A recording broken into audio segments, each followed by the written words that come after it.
John Elway retired as a future Hall of Famer and two-time world champion. This one's for John.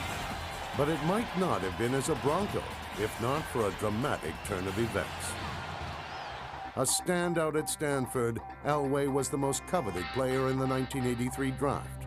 The Colts had the first pick, but Elway made it known he did not want to play in Baltimore.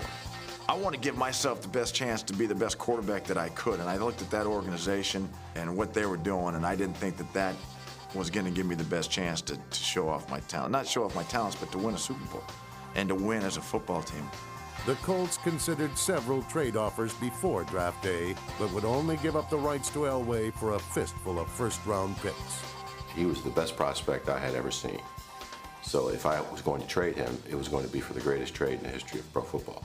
When no one met the asking price, the Colts took Elway. Baltimore selects quarterback John Elway of Stanford. But that didn't mean their ownership would keep him. I went down and picked him. When I came back up, they couldn't see me, but I could hear them. They were already talking about, look, we'll just leave here and go do what we want to do. And so I knew it was going to be difficult to keep them from trading him. Within days of the draft, Dan Reeves heard from Broncos owner Edgar Kaiser that the asking price for Elway had dropped. He said Chris Hinton, he said Mark Herman, and number one the next year. And, you know, I kept waiting to see what else it was, and he said, and I said, is that it? And he said, yeah, that's it.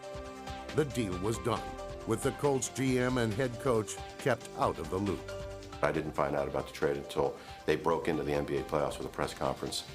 I called Frank Kush, who was the head coach. I said, are you watching the NBA playoffs? He said, no. I said, you better put them on because they just traded your quarterback. So that's how we found out.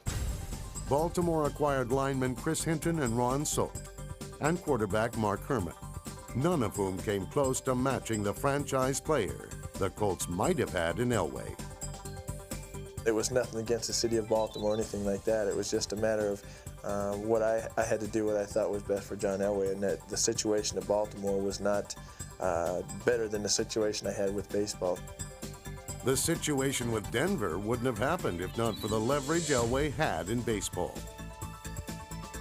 I was actually the first guy to have a choice, to do something else. So I guess that's why it was looked at, you know, I became notorious in that way. And but you know, it's turned out to be the right move.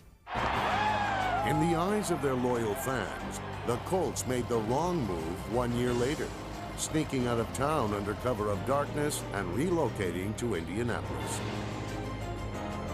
Owner Bob Irsay became even more notorious than the quarterback he gave up.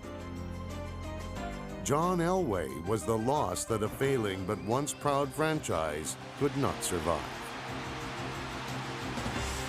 Look at the legacy of quarterbacks that we had had. You know, we went from Unitas to Burt Jones and then to Elway. It would have been a tremendous line of succession. It would have been like the Yankee center fielders. And it would have had a tremendous impact on the town and everything else. Now, whether Mr. Irsay would have still moved them, I couldn't predict, and only he could have answered.